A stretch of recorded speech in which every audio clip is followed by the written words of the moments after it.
Thank you for having me. Can you hear me? I Yep. just want to make sure. I'm going to make you co-host in case you have anything to share. Okay. I'm just gonna change the view to make sure I can see the controls. All right. So how is everyone doing today, this afternoon? You're doing good? Good. So thank you for having me be here. It's an honor, it's a responsibility and serenity.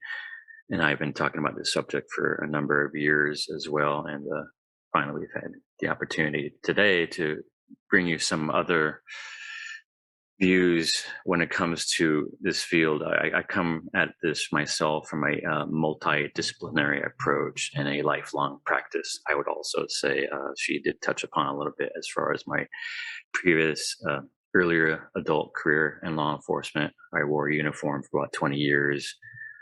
I was working in the city of San Diego Police Department, and I responded to approximately 60,000 or so calls for service. And a number of those were, I would say, critical incidents.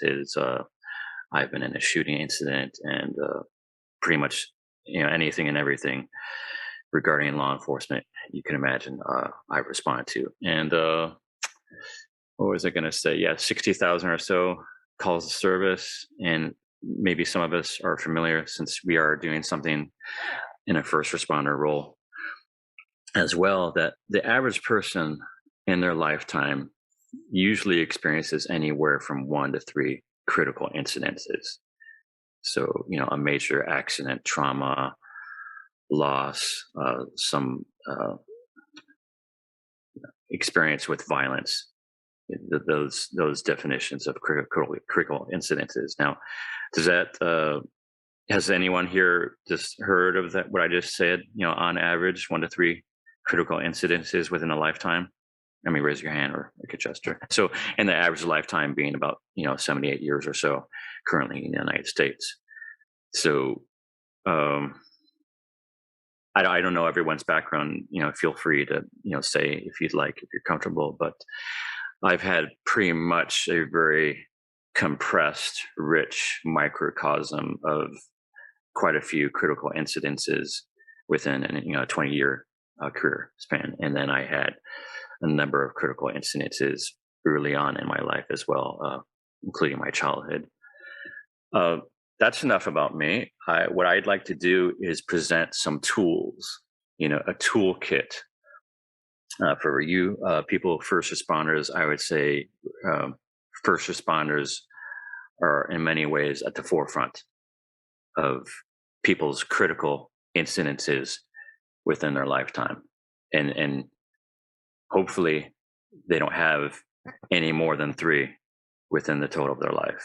And maybe you're going to respond to the one, or maybe it's second, or right. Ideally, we would like to keep it to the least as possible, critical incidences. And so we are a social species, and so I recall hearing Serenity mention something in regards to the mirror, to the mirroring aspect. And so that's from neuroscience and in the mirror neurons, right, that we have when it comes to our neurology, neuroscience and whatnot. And we're also we're social beings from a historic time perspective, because 99% or so of the experience human existence on Earth, the 200,000 some odd year experience, timeline has been that of nomadic hunter-gatherers. So, being, tight, intimate groups, 30, 60, 100 people or so. And most of those people were usually related to some degree, right? And so fast forward 2022, we live in somewhat of a mismatched world, if that rings a bell, that term, or hyper novelty. And since we're in this field of study, social work, some of us might be familiar with another sociologist of a different sort, sociobiology. His name was E.O. Wilson. He was a sociobiologist out of Harvard University. He was born in 1929, if I recall, and he just passed away this past December. He's an author of the book Biophilia and the Future of Life, and many other works. But the reason I bring him up is because he said something like this, looking at the big history of our species. And he coined it like this. He says, as far as what is at the crux of humanity's struggle, he said it like this, is that we have these Paleolithic emotions, we have these medieval institutions, and we have godlike technology. So imagine if we do have today still, but very few, but imagine if you took a nomadic hunter-gatherer and just dropped them immediately in the downtown center of a major metropolitan. Can we imagine that? That would be a little traumatic.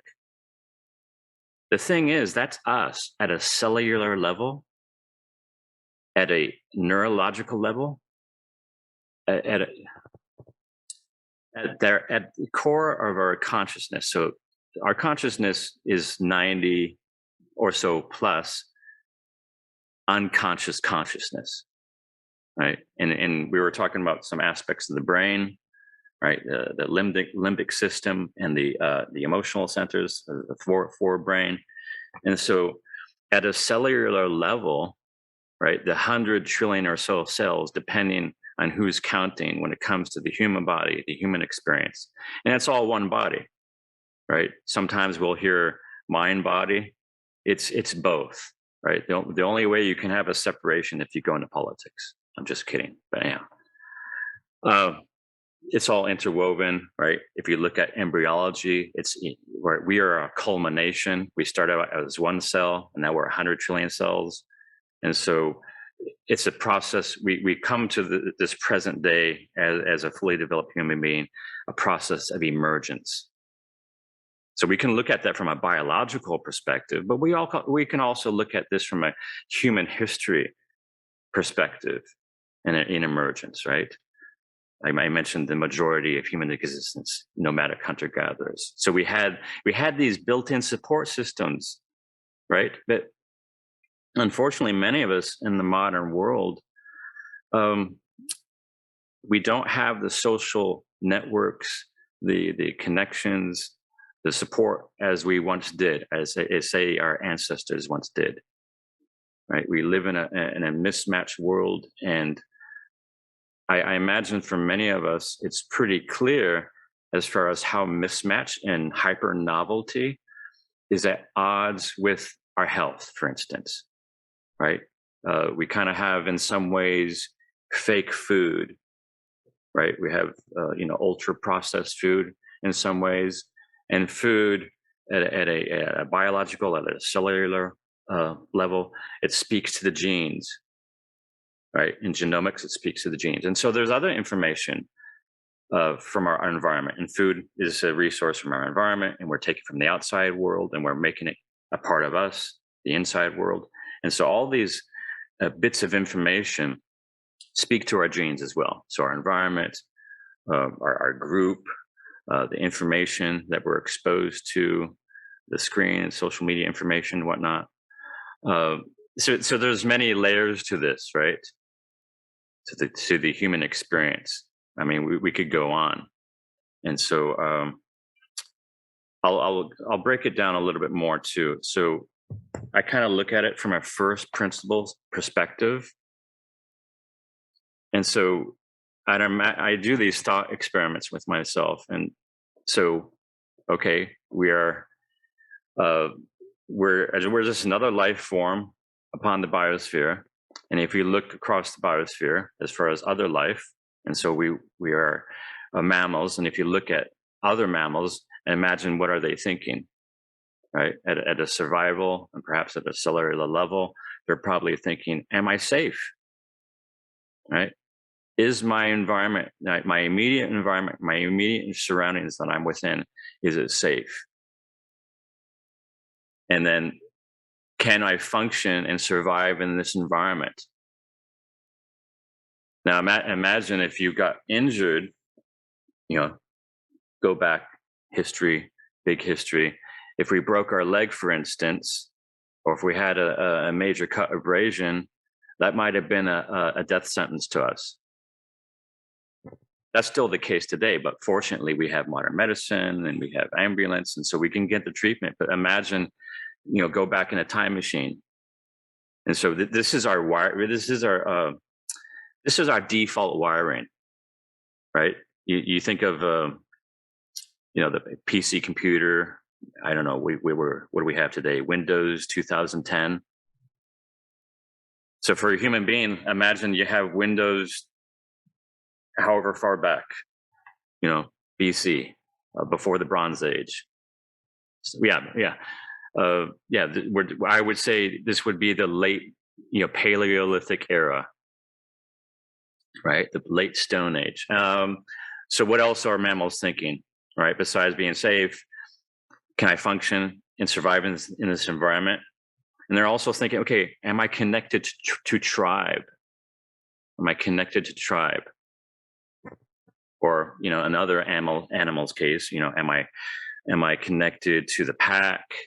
Am I connected to the herd, etc.? For humans, it would be tribe.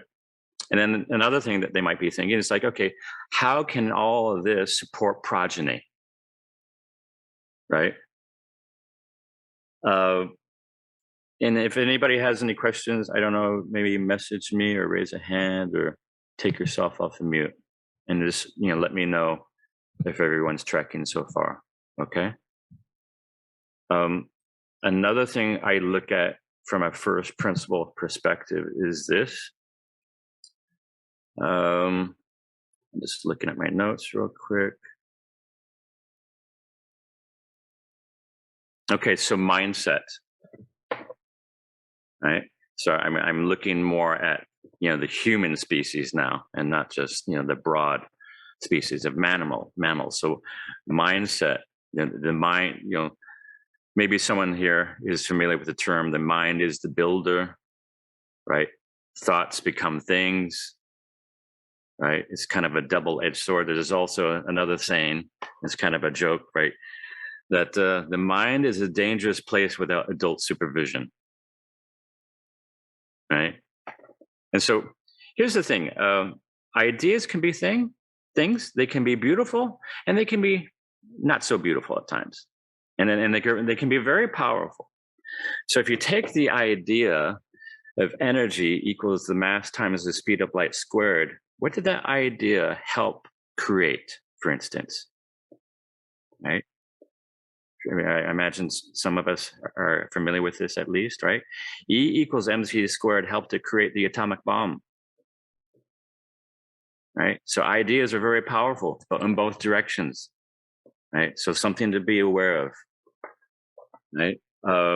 So that's why I like to kind of start there with the mindset.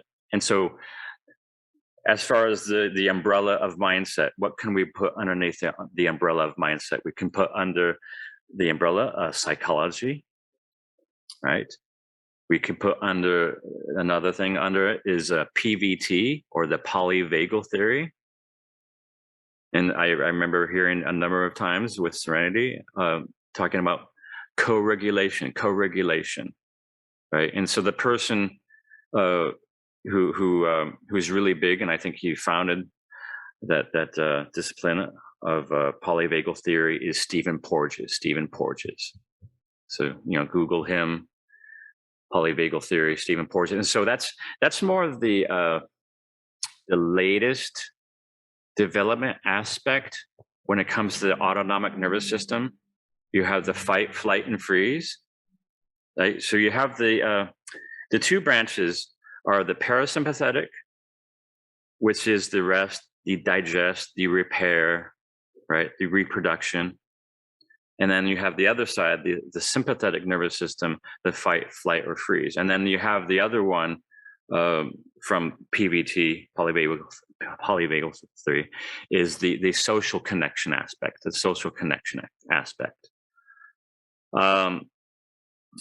This is how I view it, and I've heard this, and so there's many others besides myself, that the default aspect of the autonomic nervous system is the restorative branch.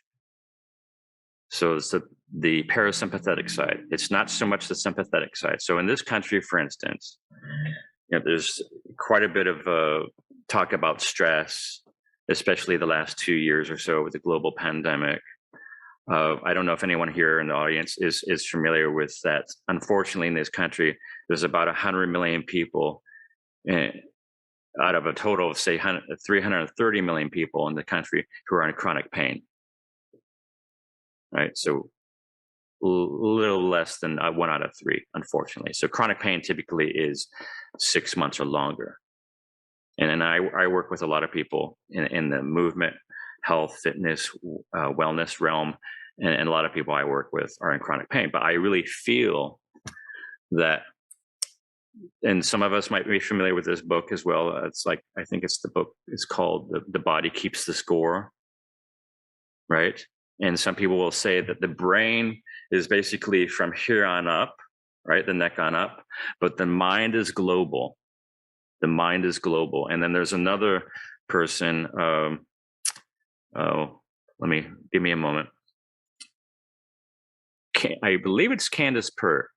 I always kind of mix them up. Is it Candace Pert or Carolyn Miss? So anyhow, the book is Your Body is Your Unconscious Mind. Right? Does that ring a bell with anybody? And I want to say it's Candace Pert. Candace Pert, I believe she discovered the opiate receptor in the brain during the 70s at some point. And unfortunately, she passed away not so long ago. I think it was cancer. But she talks about the body is the unconscious mind.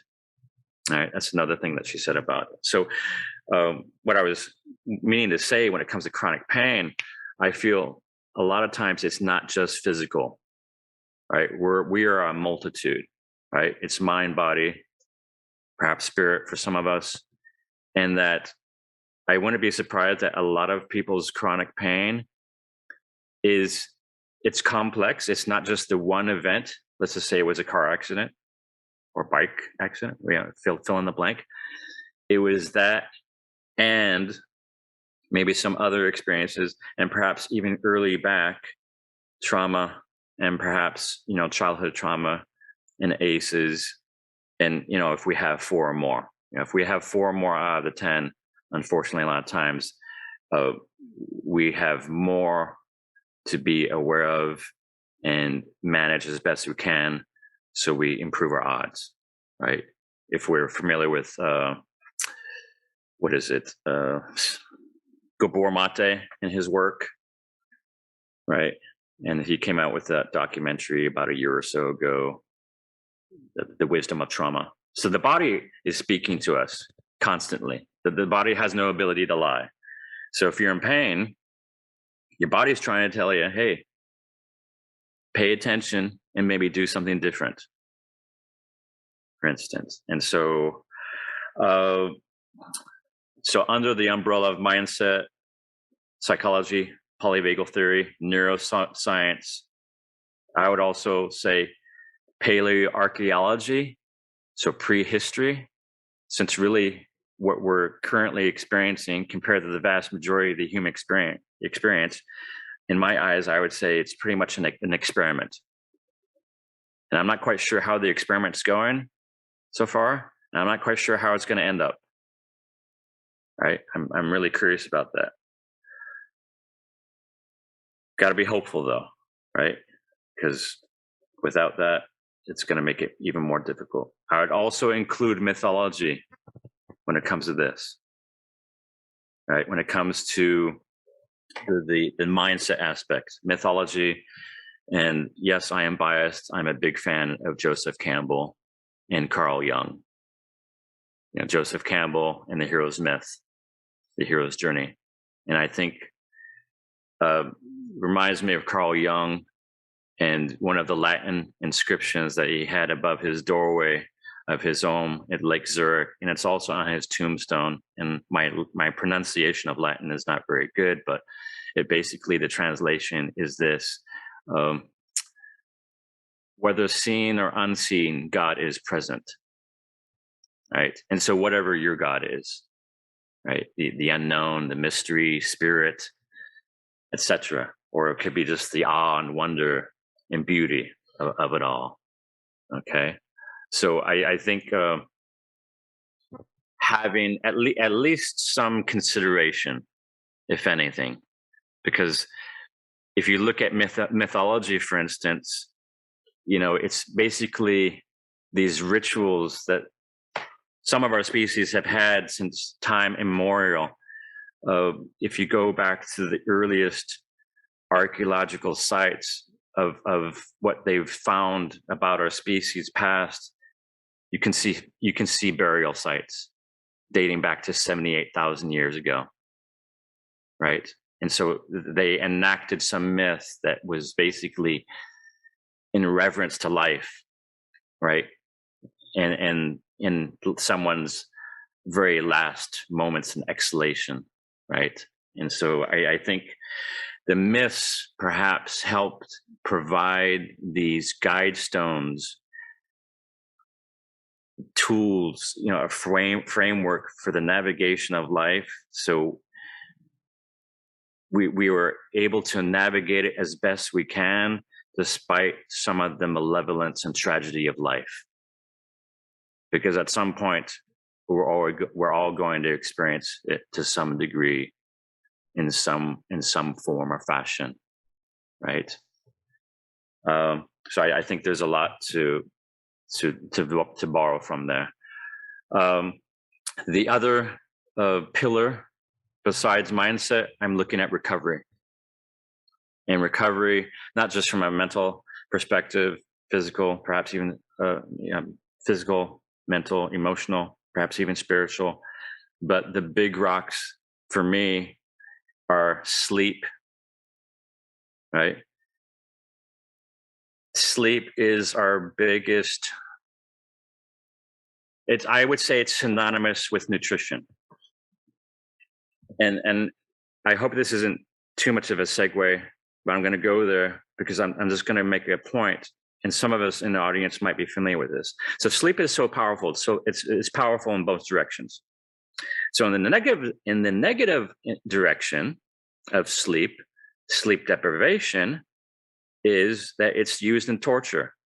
It's used in indoctrination, right? And according to the World Health Organization, sleep that's like not sufficient in its length and its quality, let's just say 6 hours or less, is now seen as a possible carcinogen, according to the World Health Organization, right? It can really disrupt repair, immune system, metabolism, and whatnot. And I think his name is Matthew Walker. He's out of UC Berkeley, and his book is I believe it's called Why We Sleep. And there's this saying that goes like time heals, right? If that rings a bell. He adds to it. He says the what's within the healing, what the power as far as time is, what's the number of restorative sleep cycles that someone has accumulated, right? The number of restorative sleep cycles that one has accumulated for however long, that is the true power as far as the healing aspect of time, in the saying that time heals, right? And so sleep, autonomic nervous system regulation, so those two sides, right? The catabolic side, which is the fight, flight, freeze, sympathetic, and the anabolic side, the repair, the restorative, parasympathetic. And then another one would be breathing. I see sleep and breathing as essential nutrients. So when we talk about nutrients, a lot of times people think about food that we put in our mouth and we digest, right? Proteins and fat, etc., and water.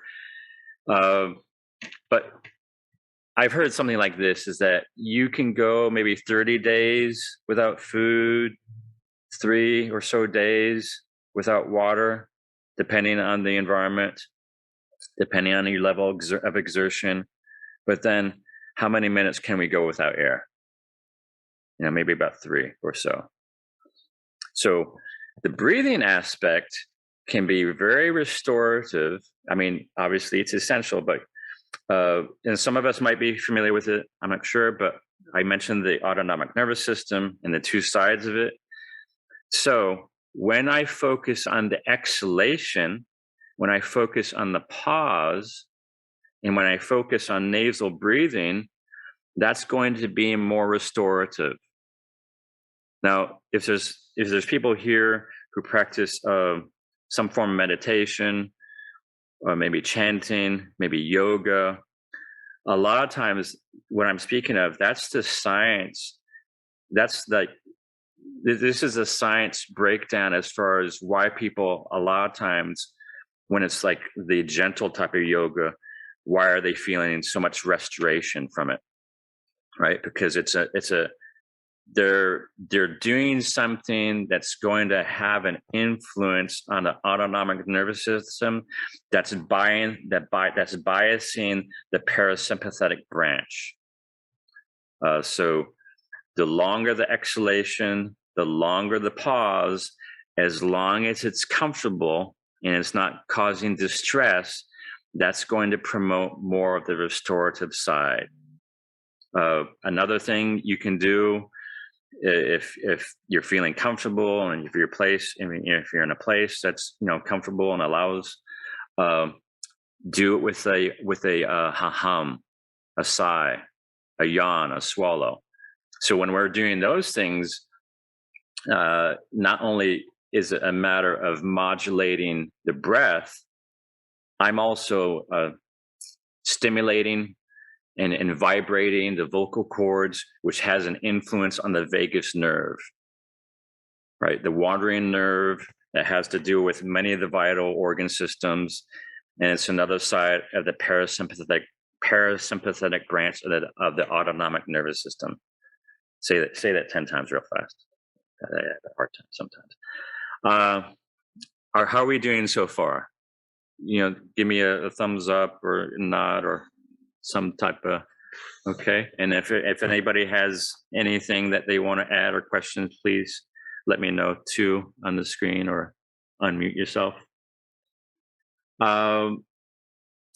So we looked at the mindset umbrella, we looked at the recovery umbrella, and these are just like, I would say for myself, these are the big rocks that I latch onto. I see these things as the low-hanging fruit. I imagine that there's many others as well, and some of us might have our version, right? Same but different here. Another umbrella that I would look at is nutrition, right? So how is our nutrition, right? Our nutrition, like I mentioned earlier, speaks to our genes. It's and if you look at nutrition, what is it? It's food. And 9 times out of 10, it was once alive, right? And so life gives life, life eats life. So the more alive your food was, the more vital, right? Vitality kind of gives vitality. And so everybody likes what they like. Everybody's going to eat what they like. But this is a tool that we can have for ourselves, perhaps. And what's the old saying, right? A sound mind and a sound body. So 9 times out of 10, what's good for the cells, what's good for the heart, what's good for the digestive system and the bacteria and the microbiome, right, is going to be good for the brain and the emotions. And I just did mention something there real quick, briefly, is that the microbiome and the digestive system, and imagine all the friendly bacteria. And that's another thing about us humans. It's interesting to me, is that the majority, I mean, some of us, when it comes to this subject, would say we're not actually, the totality of us and the majority of us is not actually human. I think the ratio is 10 to 1, and that the majority of us is actually bacteria. And some of us look at us as a superorganism. And it's not just humans. I mean, I imagine other life forms as well. That's we're a walking colony. And so I'm not just eating for me, I'm eating to keep the whole colony happy. And then if I'm vital, to borrow from Joseph Campbell, a vital person helps to vitalize.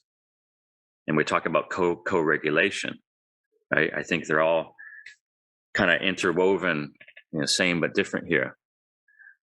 And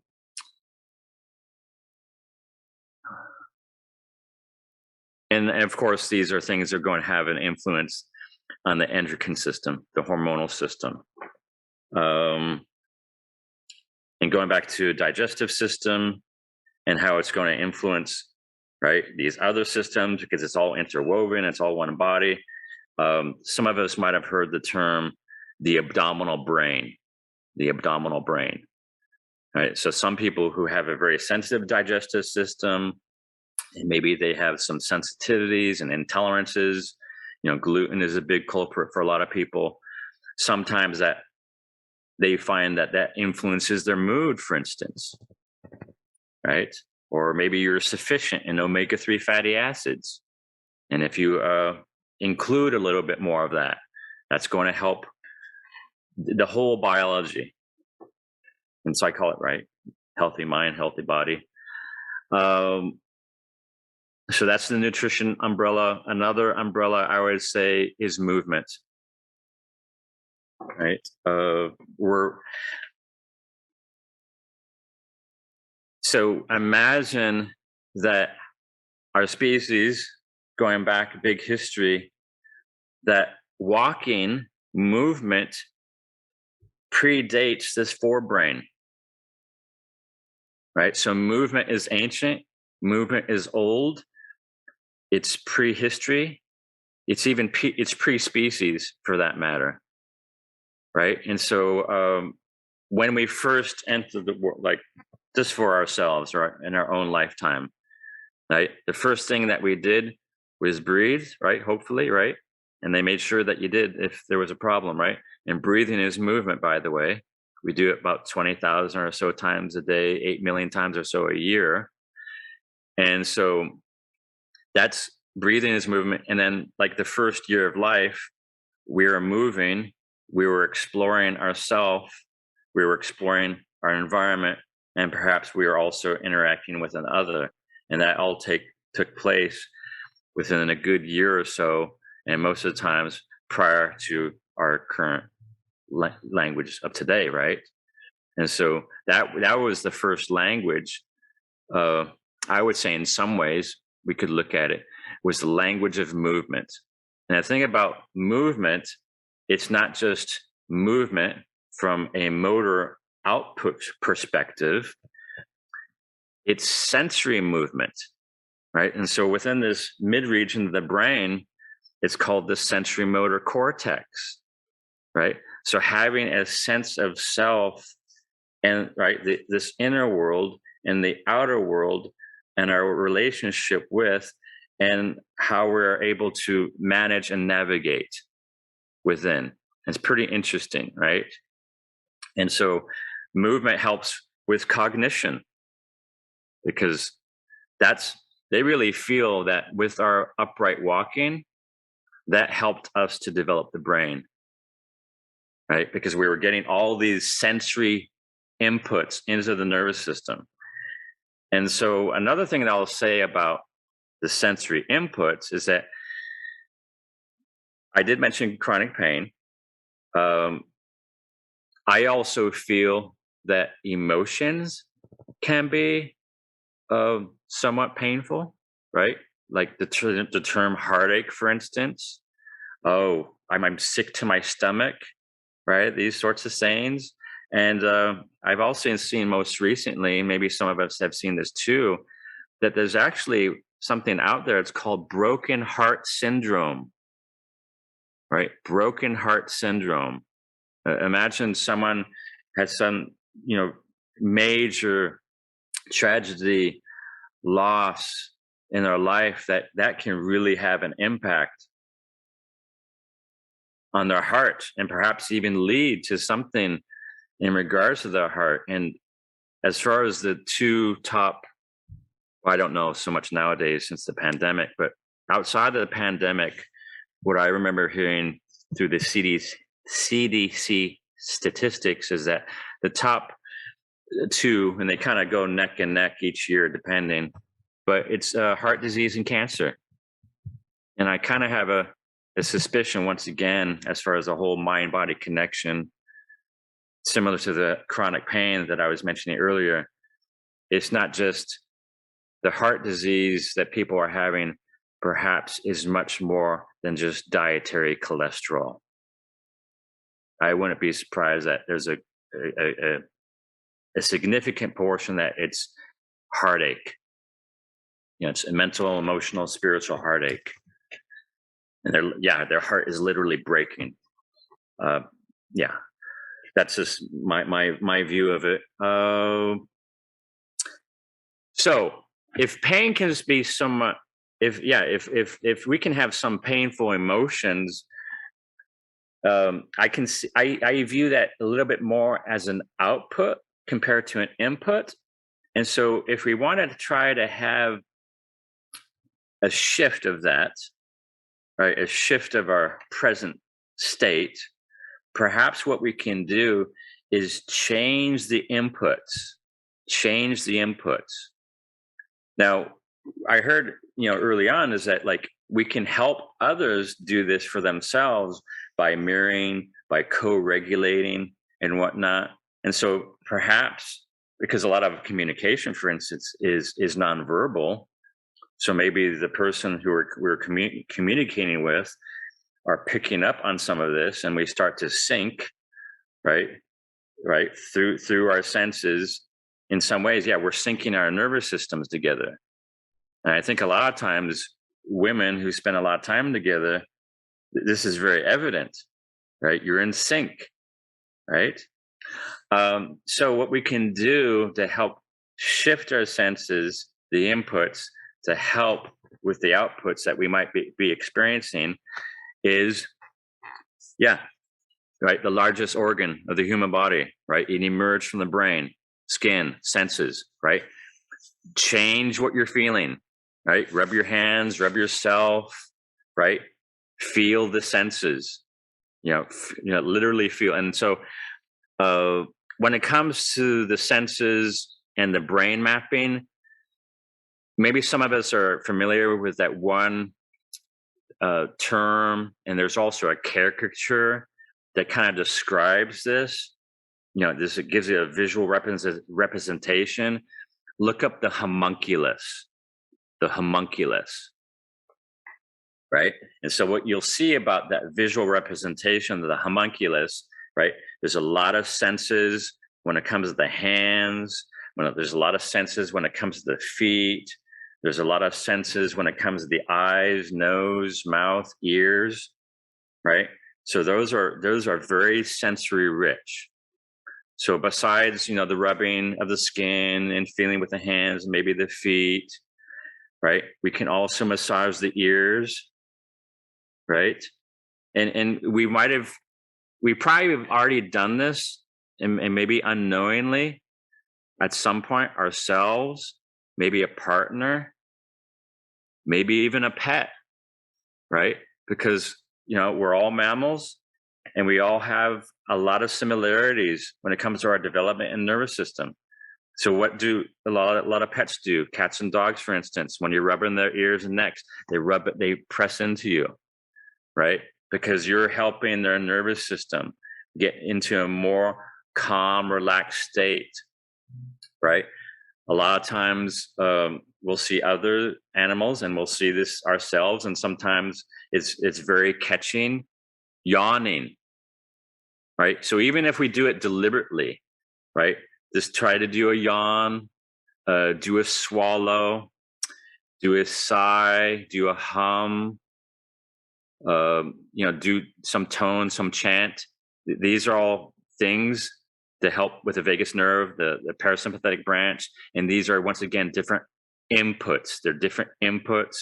Another thing I can do different input wise, besides massaging my ear, or I can rub my neck, right? I can kind of brush my hair, right? I can move my hair. I kind of give myself a massage,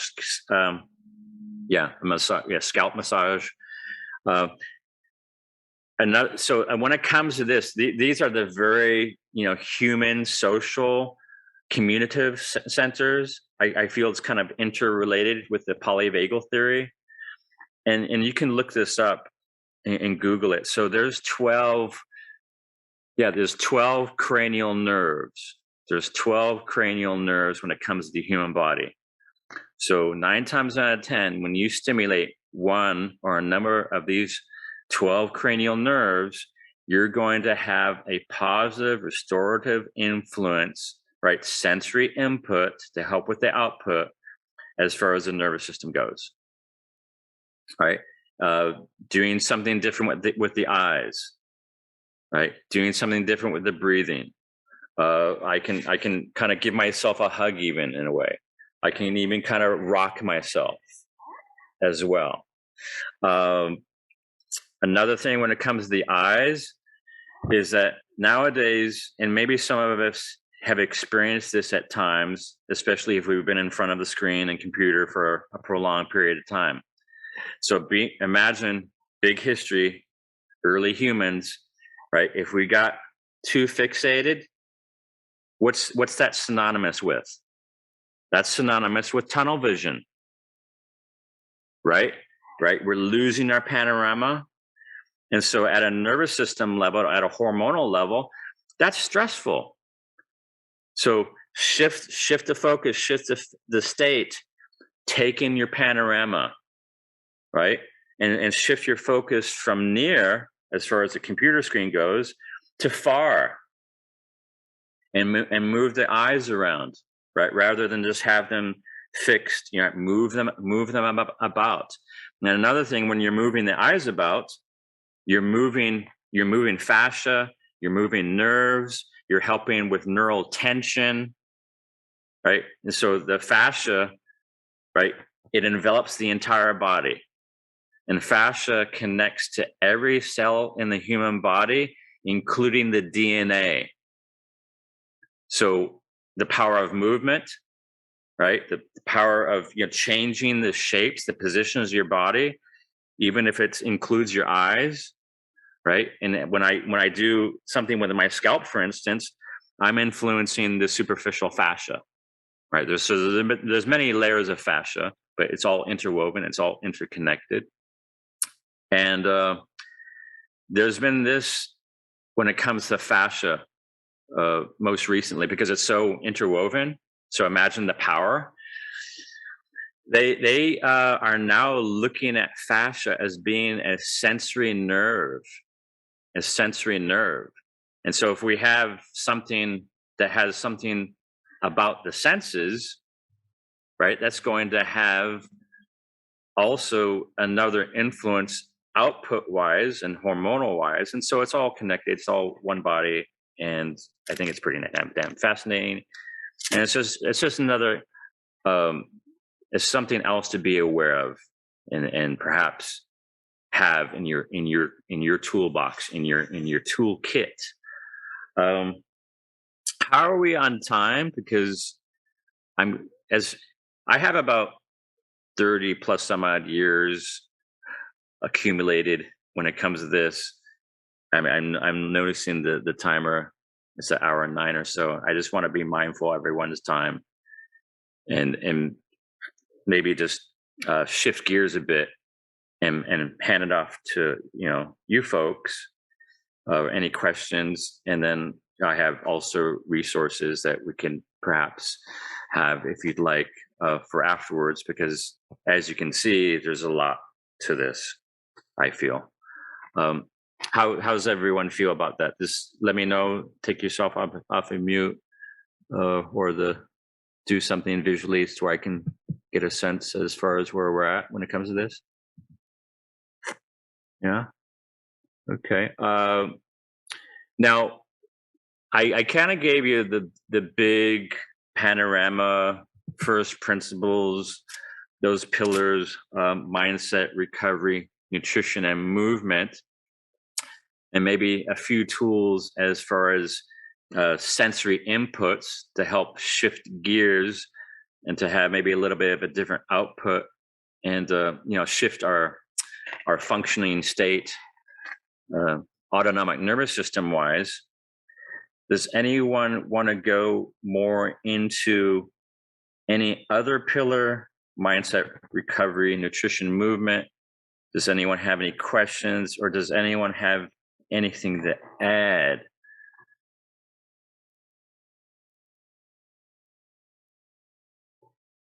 Yeah. Just want to make sure. Okay,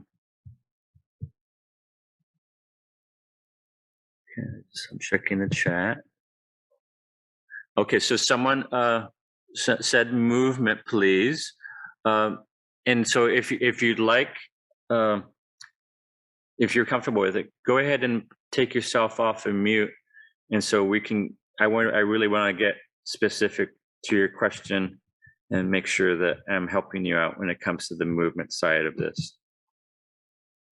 Well, I mean, it's up to everyone else too, but I definitely have an interest in somatic work in general as it connects in therapeutically and with neurobiology. And so I do some like aspects of like sensory motor and stuff like that in a school internship. But I'm open to all of it. Okay. That sound good, everybody? Okay. Well, thank you. Thank you. So I'll just kind of I'll pick up where you just kind of left off. And then if there's anything else, please feel free to say something, and anyone else for that matter as well. So the thing about, so once again, what's the body thinking?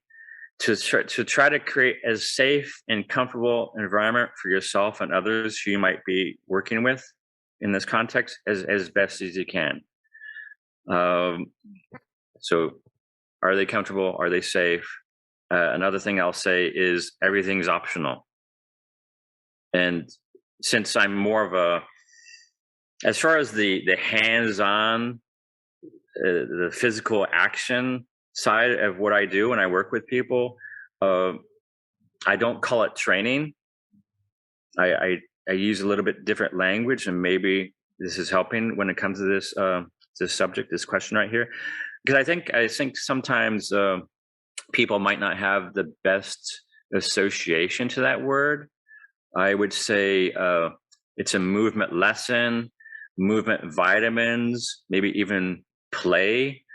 So come at it more from a side of novelty, of variability. So it's a lesson. It's an exploration.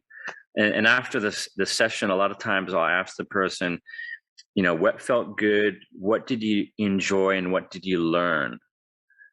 Ideally, I'd like it to be less about the muscles and more about the senses, all the feels, and ideally, pleasant feels. And then, do I feel a sense of fluidity and ease in my body? And you mentioned somatics, and so I'm a big fan, because I feel, that's another aspect of the nervous system, right? The somatic nervous system. And some of us might be familiar with this person and this discipline. It's called the Feldenkrais method, right? Named after the founder, Moshe Feldenkrais. And so one of his, I'll mention two of these if I can remember them. Well, I'll remember them as best as I can. So something like this. Moshe said, I'm not so much interested in flexible bodies. I'm flexible and I'm interested. Yeah, I'm not interested, but I'm not interested in flexible bodies. I'm more interested in flexible brains, helping people to restore them back to their human dignity. So that's one of his sayings, and I believe his views when it comes to somatics, at least within his discipline, that of the Feldenkrais method. Another thing that he said is that I want to make the impossible possible, the possible easy, and the easy elegant. Right? So it's quite a contrast, I feel, compared to the general person's view of movement and exercise. I feel it's more in harmony, and it's like looking at the body in movement in an artful, playful way, and I feel that's a lot healthier and more sustainable life term wise. And I feel, as far as one's toolkit, first responders, people at the forefront, I feel wellness is key. It's a marathon. Think of the tortoise and the hare, right? So we're thinking about longevity, and we're thinking about sustainability. What's the old saying? The candle that burns twice as bright lasts half as long.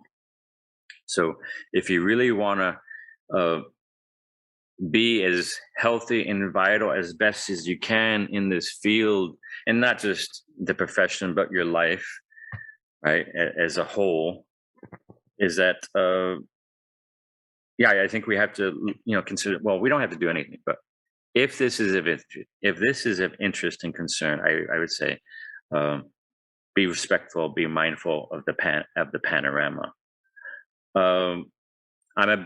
So when it comes to specifics, as far as myself and movement in my practice, I'm very big into the phylogenetic tree, right? So not just movement of our species, but movement, right, of the history of species upon the Earth's surface. So like the exercise squat, for a lot of people, they're thinking, okay, barbell, I walk up to the thing, I put the thing on my shoulders, and I go down and up, and I go down up, right? I lift the, what's that old commercial? I think I lift the thing up and I put it down, right? But the thing is, the squat, right, is movement, and movement is pre-language, it's pre-history, it's pre-species. And so if I'm looking at from a big history perspective, as far as movement upon the life of this planet, early from the very dawn, I would say, okay, the squat goes back to at least 390 million years, the age of tetrapods, right? So I'm looking at it through that lens onward. I'm looking at it from a neurodevelopmental perspective, the first year of life, in most cases, leading up to standing and walking, and not just walking initially, but also the development, the refinement of walking that usually takes place within about year 11. On average, most humans start to develop more of an adult-like gait by about that age 11. And I'm also looking at other forms of locomotion, not just the upright bipedal forms, but also that of the arboreal. Because nomadic hunter-gatherers, especially if it wasn't a barren landscape, they also had to climb quite a bit for getting resources, materials, food. Also, they were able to get literally more of a bird's eye view of their surrounding environment. So climbing, I feel, is so I look at walking as being upright quadruped movement, right? So early life humans, like prior to standing and walking, we spent a lot of time rolling and crawling, right? So in some ways, we went through our quadruped phase. Walking is bipedal, but still involves aspects of a quadruped. We walk in a straight line, but there's a lot of spirals that occurs. We have the rotation of our pelvis to the left with the equal or about or so opposite rotation of our upper body, or some people would call it the upper quarter, to the other side. And so that counter rotation cancels each other out. resulting in a straight line. So that's pretty damn fascinating to me. And as you can see, I can kind of really geek out when it comes to movement. Was that helpful when I went a little bit deeper cut as far as the move? And then movement is medicine. Once again, it's not just the muscles. The muscles are on the outer periphery. I really feel that the muscles are more or less dumb, and they are in servitude to these higher order systems, these higher order life systems. So when I go into a resting squat position, and let's just say I have my thighs pressing up against my abdomen, I'm basically in some ways massaging my organs, right? And so if blood is the river of life, the lymphatic system is somewhat the sewer, and the pump, so the heart is the primary pump, right? Circulatory pump. The legs are the secondary circulatory pump because they're aiding with the venous blood flow back to the heart against gravity. And then the other pump that's for the lymphatic system is that of the muscles and movement. So you can see how in this lens of movement and the body and muscles, how it's all interwoven, and how movement can be medicine. Movement can be medicine. Is this helpful? Did that kind of help with some of that? You were wondering about movement in anyone else. I believe Nicole, you were asking about movement. That was fascinating for me. Yeah, I really feel for a lot of times the sound mind and a sound body. And for a lot of people who I've worked with, I've had, the honor, the responsibility to work with, to have, meaningful communication relationship for a number of years. I have one woman who I've been working with for about 10 years now. After some time, both of us come to this time and place where we're like, yeah, it's much more than just the muscles. It's much more than just the body. There's a lot going on here. Movement can be medicine. It can be a form of nutrition. I feel it can also be a matter of transcendence for some people. I see this definitely when you look at our species from a big history lens. And if you look at, rites of passage, if you look at rituals, a lot of times these rituals were a matter of, singing, dancing, song. They involved fasting. They involved sweating. They involved,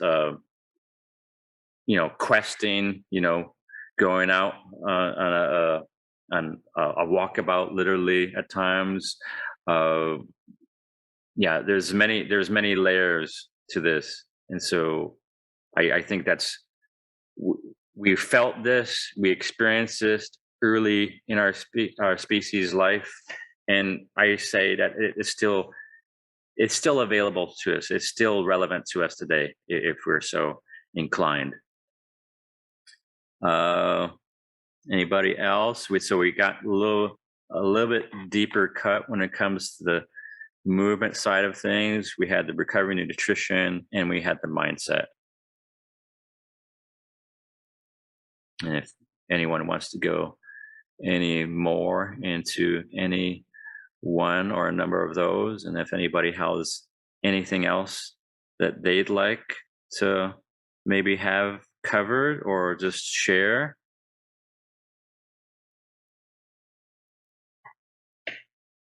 Yeah. Well, I would say I'll just kind of start winding things down, and it's getting to about that time of the evening, getting ready for dinner. I imagine for some of us, at least. But so to give you a little bit of a hint, if you could tell or not, I'm not quite sure. Someone that has fallen. I'm just looking at someone's note on chat. So, okay. Okay. Okay. Thank you, Colin. I'm kind of bored when it comes to the muscles.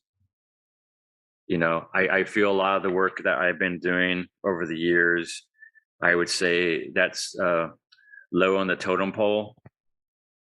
I would say what's the highest on the totem pole is the mind, and then whatever we can do to assist with recovery, and then nutrition. And I would say at the top of the totem pole, in respects to the mind, once again, I'm biased. I admit it. I would say I'm looking at mythology. I'm looking at mythology, and it's probably no coincidence. It's probably no coincidence, since my last name is Jung, that I lean a bit more towards Carl, a Jungian. But so that being said, Carl Jung said something along these lines. He said, know all the methods, know all the techniques, but when you're working with another human soul, just be another human soul. Right? And so what's the old saying? You know what you know what you don't know, but we don't know what we don't know. Right? We're finite within, I would say, a universe that's perhaps infinite. Right? And so there's a lot, you know, if you look at our human species, and I'm borrowing from Carl Sagan, our species has only been here for a few cosmic seconds, right? In the vast history of the universe, right? The 14.5 billion years, or the 4.5 billion years upon our biosphere. And so and if anyone's wanting to know, as far as the scale of what a cosmic second is, there's 437.5 years per cosmic second. Or we could say it's 1.575 million years per cosmic hour, or 37.8 million years per cosmic day. So there's a lot more outside of us, since we're kind of just we're literally the new kid in the universe, and upon the block that of the biosphere. And so the reason I mentioned Carl with his quote and Carl Sagan is that I'm constantly doing the best that I can to not fall victim to hubris. You see what I'm saying? So just be humble, and just, you know, just stand in awe and wonder. And I feel that this is also very beautiful and magical as well. You know, it's just having this curiosity and reverence, I would say.